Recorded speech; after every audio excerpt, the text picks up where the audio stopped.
purpose of the Denver Youth Advocacy Trip is really about helping students find their voice and feel like they can use their voice to be a part of the civic process in meaningful ways. In humanities, they've been studying about what courage and democracy looks like. And they've been doing that through literature, through history, and through studying the structure of the government. And so this trip was really meant to bring that curriculum alive and allow students to use their voice and learn how to effectively lobby and be a part of the civic process.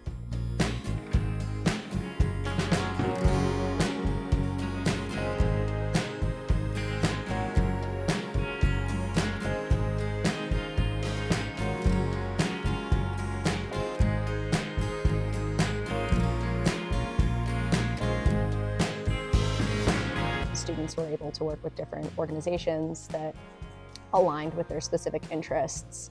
And then we had the trip to the Capitol, of course, which gave students an opportunity to learn more about, and not just learn, but experience government at a state level. But I think there's also like a secondary purpose, which is the larger purpose of engaging with the community in a broader way. So in addition to the civics portion, it was going to our capital city in the state and experiencing a city which a lot of students hadn't done before, or experienced that city in a way that a lot of students hadn't done before.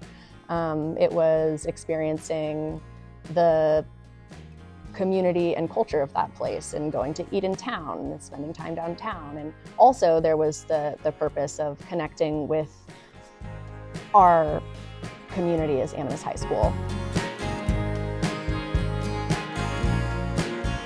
Biggest takeaway was just seeing the entire Capitol and seeing how they ran things, and it was just really nice to go in there and look a lot more into detail about what was going on at our Capitol. And yeah, I just didn't really know too much about it, and it was really nice to get to know more.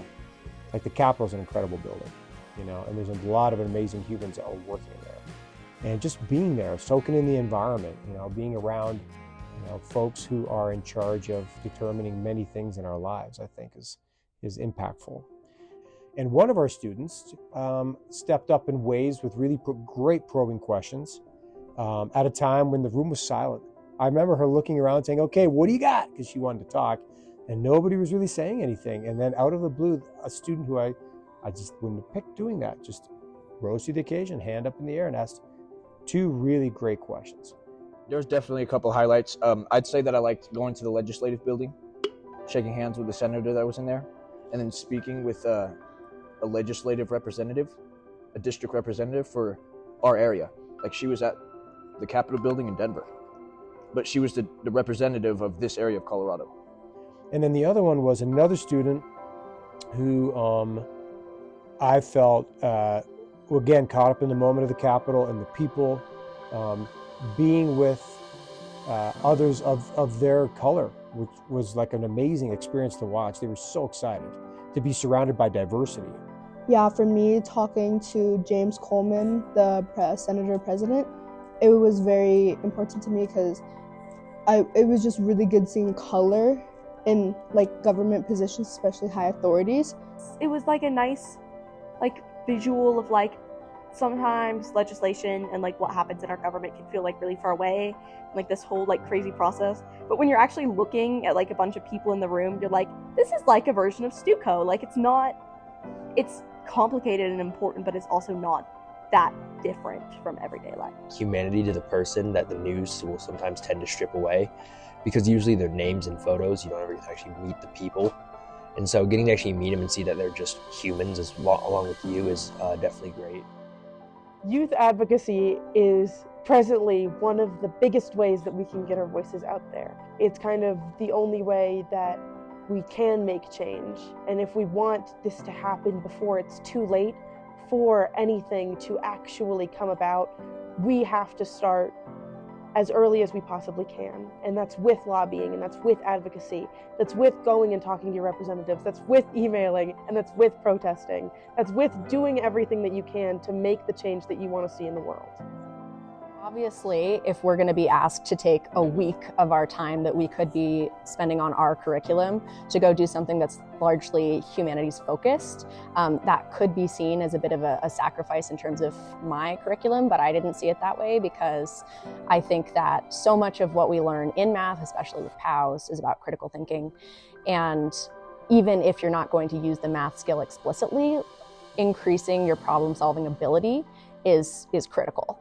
And so learning how to push forward your agenda and beliefs and abilities to create change in a community also involves those sorts of problem solving and thinking skills. So it's actually really connected. This trip made me want to go out and do something. This trip made me want to be an advocate and join organizations and volunteer and go and lobby and protest, because it made me realize that no one else is going to do this thing for me.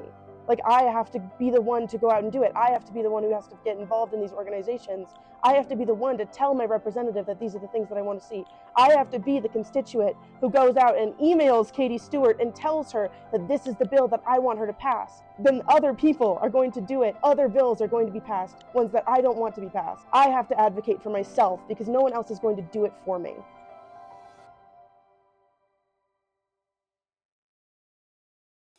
There were so many things that made this trip possible. Holy cow, I am so grateful for all the staff that poured their time and energy and sacrificed time off, sacrificed good night's sleep to bring students to Denver and provide this opportunity.